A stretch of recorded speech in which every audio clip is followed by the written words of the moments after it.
এবার আরব সাগরে শক্তি প্রদর্শন ভারতীয় নৌবাহিনীর। আরব সাগরে নৌবাহিনীর বিশেষ প্রশিক্ষণ, সেই ছবি আমরা আপনাদেরকে দেখাবো। নৌবাহিনীর বিশেষ মহড়া চলছে, একাধিক মিসাইলের পরীক্ষা নৌবাহিনীর প্রস্তুতি পরীক্ষা, ভারতের সামরিক শক্তি প্রদর্শন। বড় কোনো ইঙ্গিতের অপেক্ষায় নৌসেনা, যে কোনো মুহূর্তে যে কোনো পরিস্থিতিতে তৎপর হবে নৌসেনা। যে ছবি আপনারা দেখছেন, আরব সাগরে নৌবাহিনীর মহড়া, ভারতীয় নৌবাহিনীর মহড়া, সেখান থেকে মিসাইল ছোড়া হচ্ছে, একাধিক মিসাইল পরীক্ষা নৌবাহিনীর প্রস্তুতির পরীক্ষা চলছে। এটা অর্থাৎ নৌবাহিনী প্রমাণ করছে এই মহড়ার মাধ্যমে তারা যে কোনো সমস্যায়, যে কোনো ধরনের পরিস্থিতিকে মোকাবিলা করতে প্রস্তুত। সেই ছবি আপনারা দেখুন, এই মুহূর্তে আরব সাগরে নৌবাহিনীর যে মহড়া, সেই মহড়ার ছবি দেখছেন। ভারতের সামরিক শক্তি প্রদর্শন যে কোনো পরিস্থিতিকে মোকাবিলা করার জন্য। আমরা এই বিষয়ে কথা বলেছিলাম প্রাক্তন নৌসেনা কর্তা বিমল কুমার চন্দ্র এবং প্রাক্তন এনএসজি কর্তা দীপাঞ্জন চক্রবর্তীর সঙ্গে। তারা কি জানিয়েছেন শুনুন একবার। কাশ্মীরকে অশান্ত রাখা, যাতে কি হয় ভারতের উপরে চাপ সৃষ্টি করা, এই ভারতের উপরে চাপ সৃষ্টি করা এবং পাকিস্তান কাশ্মীরকে অশান্ত করে রাখার জন্য তারা নানাভাবে কৌশল করার চেষ্টা করছে। কাশ্মীরের যে জনসাধারণ, নর্মাল যারা ব্যবসা করে জীবিকা অর্জন করছে, তাদের কিন্তু এর মধ্যে কোনো যোগ নেই। এই জঙ্গি সংগঠন যারা আছে তারা উপলব্ধি করতে পেরেছে, তারা বুঝতে পেরেছে যে কাশ্মীর তো তাদের হাতের বাইরে চলে যাচ্ছে। কারণ কাশ্মীর ওদের বহুদিনের ইচ্ছা কাশ্মীরকে পাকিস্তানের আন্ডারে নেওয়ার। ভারত সরকার এই পহেলগাম ইস্যুতে যা করেছে পাকিস্তান আর তাদের মদতপুষ্ট সন্ত্রাসবাদীরা, যেটা মোদিজি বলেছেন মিট্টি মে মিলা দেঙ্গে और মিট্টি মে হি মিলা দেঙ্গে, তার জন্য যাবতীয় বিশ্বের দরবার হোক, অর্থনৈতিক হোক, জল চুক্তি হোক, সব থেকে আমরা পাকিস্তানকে এবার মারবো। পাকিস্তানের শেষ দিন এসে গেছে, আর আমার মনে হয় না বেশি দিন পাকিস্তান থাকবে। হয়তো আবার সেই অখণ্ড ভারতের মানচিত্রে স্থান পাবে পাকিস্তান। আর এই মুহূর্তে আরো একটা গুরুত্বপূর্ণ খবরের দিকে নজর দিয়ে, ঝিলাম নদীর জল ছাড়লো ভারত। ঝিলাম নদীর জল ছাড়লো ভারত, জল ছাড়ায় আতঙ্কে পাকিস্তান। মুজফ্ফরবাদে জরুরি পরিস্থিতি জারি, ভেসে যেতে পারে অনেকাংশ। একদিকে সিন্ধুর যে চুক্তি, সেই সিন্ধু চুক্তি বাতিল করা হয়েছে, ফলত সেখানে খরা পরিস্থিতি তৈরি হতে পারে। কৃষি কাজের অনেকটাই নির্ভর করে থাকে এই সিন্ধুর জলের ওপর। একদিকে বন্যা, আরেকদিকে খরা, কার্যত ভয় কাঁপছে পাকিস্তান। আপনাদেরকে জানিয়ে রাখি, ঝিলাম নদীর জল ছাড়লো ভারত, জল ছাড়ায় আতঙ্কে রয়েছে পাকিস্তান। মুজফ্ফরবাদে জরুরি পরিস্থিতি জারি করা হয়েছে। আরো একবারে জানিয়ে রাখি, মুজফ্ফরবাদে জরুরি পরিস্থিতি জারি করা হয়েছে। সিন্ধু জল চুক্তি বাতিলে খরা পরিস্থিতি, একদিকে খরা আরেকদিকে বন্যা, ভারতের ভয়ে এবার কাঁপছে পাকিস্তান।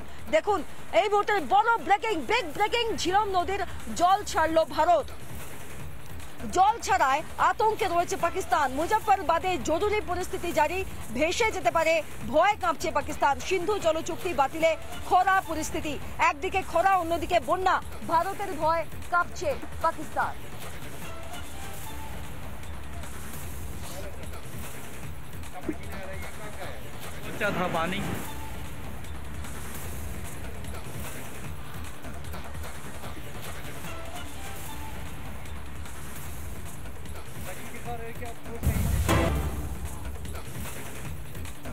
এদিকে শহর কলকাতায় বিতান অধিকারীর বাড়িতে এনআইএ।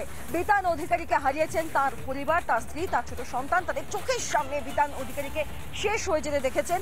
এবং এই ঘটনায় এবার বিতান অধিকারীর স্ত্রীর কাছ থেকে ঠিক সেই সময় কি ঘটেছিল, কি ঘটনা ঘটেছিল, কি হয়েছিল, সেই সমস্ত কিছু জানার জন্য, সেই সমস্ত বক্তব্যকে রেকর্ড করার জন্য বিতান অধিকারীর বাড়িতে গিয়েছিল এনআইএ। এবং তাদের যে বক্তব্য, সেই বক্তব্যকে রেকর্ড করা হয়েছে। পহেলগাঁও হামলায় নিহত বৈষ্ণব ঘাটার বিতানের স্ত্রীর বয়ান রেকর্ড। এনআইএর হামলায় প্রত্যক্ষদর্শী বিতানের স্ত্রী। গতকাল সমীর গুহরও বাড়িতে যায় এনআইএ। বাংলা থেকে মোট 3 জনের আমরা নিহত হওয়ার খবর পাই এই পহেলগাম ঘটনায়। সমীর গুহর বাড়িতেও যায় এনআইএ তদন্তকারী দল। এই মুহূর্তে দুটো ছবি আমরা দেখতে পাচ্ছি এই মুহূর্তে পাশাপাশি, যেখানে একদিকে বিতান অধিকারীর স্ত্রীর বাড়িতে গেছে এনআইএ তদন্তকারী দল এবং সেখানে গিয়ে তারা জিজ্ঞাসাবাদ করছে, তথ্য রেকর্ড করছে, এবং অপরদিকে সমীর গুহর বাড়িতে গিয়েছে তদন্তকারী দল এবং সেখানে তারা জিজ্ঞাসাবাদ করছে, তথ্য রেকর্ড করছে।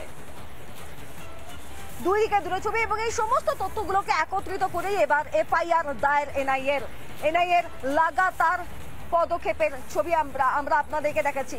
বিতান অধিকারীর বাড়ির সামনে থেকে আমাদের প্রতিনিধি অনুপম কি ছবি তুলে ধরেছেন দেখুন।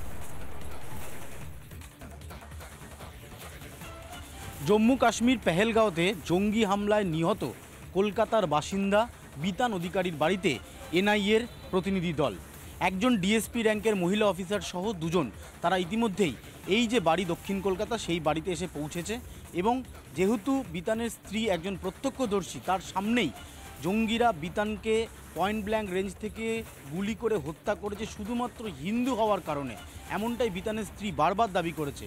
সেই বিতানের স্ত্রীর কি বক্তব্য, ঘটনার সময় কি পরিস্থিতি ছিল, যারা জঙ্গিরা ছিল তাদের গতিবিধি কি ছিল, কী ধরনের আগ্নেয়াস্ত্র জঙ্গিরা ব্যবহার করেছে, এর পাশাপাশি বিতানের স্ত্রীর চোখে দেখা সেই মুহূর্তের ঘটনার বিবরণ জানতেই এনআইএর প্রতিনিধি দল এই মুহূর্তে দক্ষিণ কলকাতার এই বাড়িতে এসে পৌঁছেছে এবং এনআইএ সূত্রে যেটা খবর, ইতিমধ্যেই বিতানের স্ত্রীর যে বয়ান সেই বয়ান তারা রেকর্ড করছে। যদি প্রয়োজন হয় বিতানের স্ত্রী যে ধরনের বয়ান দেবেন এবং যে যে জঙ্গির কথা বলবেন তাদেরকে যদি তিনি মনে করতে পারেন ঘটনার মুহূর্তে, তাহলে সেই জঙ্গিদের স্কেচ পর্যন্ত আগাতে পারে এনআইএ, এমনটাই এনআইএ সূত্রে দাবি করা হচ্ছে। ফলে ইতিমধ্যেই দক্ষিণ কলকাতার বাড়িতে এসে পৌঁছেছে এনআইএ টিম, তারা কথা বলছেন বিতান অধিকারী স্ত্রীর সাথে, যেহেতু তিনি একেবারে প্রত্যক্ষদর্শী, তিনি সবটা দেখেছেন চোখের সামনে, তিনি বারবার দাবি করেছেন যে হিন্দু বলে খুন করা হয়েছে।